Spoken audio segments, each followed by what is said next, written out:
Vijayawada MP Kesineni చిన్ని పుట్టినరోజు వేడుకల్లో టీడీపీ నేత బుద్దా వెంకన్న ఆసక్తికర వ్యాఖ్యలు చేశారు. ప్రస్తుతం పోరాటాలు చేసిన వారికి గౌరవం లేదని, పవర్లో ఉన్న వారికే గౌరవం ఉందని ఆవేదన వ్యక్తం చేశారు.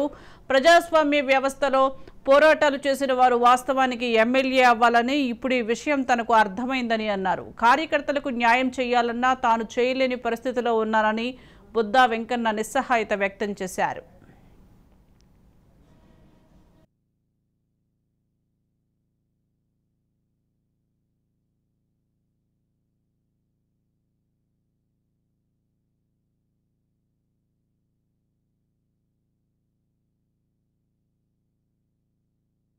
సీఐల బదిలీల విషయంలో ఎమ్మెల్యేలు ఎవరిని చెబితే వారిని నియమించారని, పదవిలో లేను కాబట్టి తన మాట చల్లటం లేదని అన్నారు.